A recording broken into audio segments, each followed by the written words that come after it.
name is Paul Eastwood, and I want to talk to you today about emotions and body fat, because it's all linked. The body is a complex machine, and it's an amazing machine, and if you know how to use it properly, you'll get great results.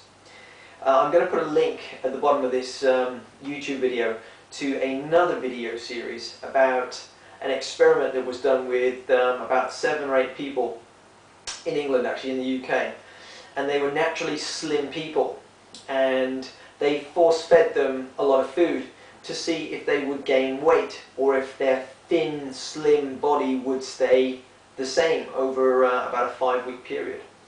And funnily enough, some people gained a lot, some people gained a little, and then within 2 or 3 weeks after the study had finished, most had lost the weight. And that's a lot to do with emotions and the power of emotions and the effect they have on the body. So really what I'm talking about is how you think and feel. Not so much about food, but also about your life, your stress level, when you exercise, how well do you think it's going, do you train right for your body type, how does the food that you eat respond with you, how do you feel, do you think ice cream is really bad when you eat it, or do you think pizza is really bad when you eat it, or are you someone who eats and you don't have much of an emotional conflict with food? Because this is very important. There's a great book out right now, and it talks about that we have chemicals that are released in the brain into the body to let us know that we're feeling an emotion. And these we just call these chemicals right now. We don't really know what they're called, and I'll leave a link at the bottom of the YouTube video. I think it's something like knowing your mind or knowing the brain. I'll put the link for you. It's a great book. It's very intense, it's very medical based and very technical, but it's important for you to know this, because basically in a nutshell, if you can't control your emotions, okay, or if you're always stressed out because of whatever, your life, your finances, your relationships, you're just a worrier, or you're an internalizer, you're going to struggle with weight loss and fat loss, because your stress levels are so high, because you're always worried. You're worried about this food, you're worried about this job, you're worried about this particular meeting, you're worried about, and this creates a high stress level, and this is the emotional link to fat loss, because it's really hard to lose fat, in fact almost impossible, if you have a high stress level, because you're always going to go to carbohydrates and water, because stress hormones rely on glucose as a drive. So the results of this experiment, if you're someone who's naturally thin, then certainly when it comes to food, you're emotionally disconnected, which is good, because all food is actually neutral, because something that's good for you might not work for me. So does that make it bad or good? No, it doesn't. It makes the food neutral. It means that I have a certain reaction to it, and so do you.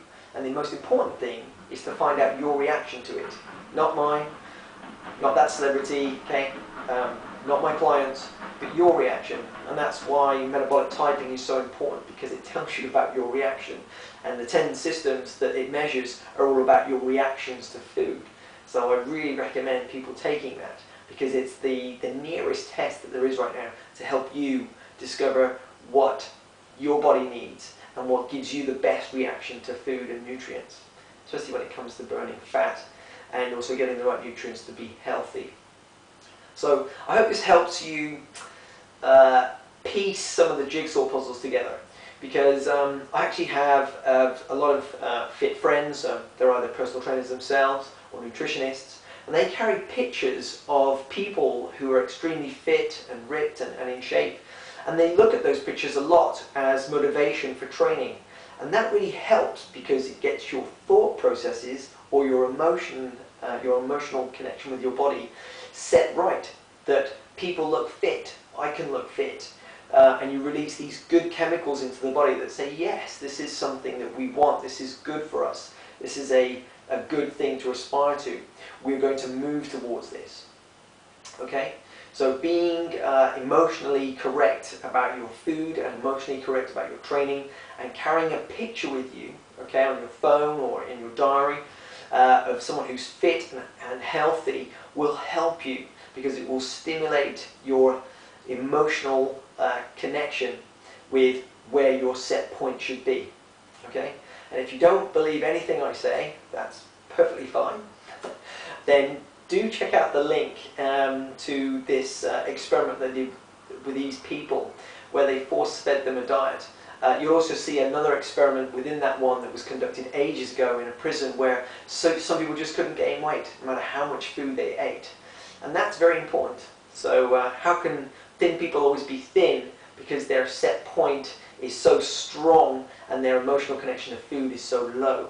So control your stress levels, because it's really all about stress, okay, by being less emotional, or by being more positive about your body shape and carrying a picture around to help you release the right chemicals, and also affect your mindset to choose the right foods and also do the right exercises, because your body has a certain system that it will follow, and if you promote that, you will get the right thoughts and feelings and emotions, and that will inspire the right action. If you're just going hard right now, then that's not great. That might be counterproductive, because that can lead to stress. But if you're being smart and you're trying to listen to your body and look at your body type and look at your metabolic type, and you start putting these things together, okay, and don't get so stressed, then easier said than done, but then you'll get great results. Okay? If you'd like any more help, you can always contact me on my email. It is available here on the bottom of the YouTube video, or it's available on my Facebook page and also on my website. So maybe I'll speak to you soon. Thank you. Good video.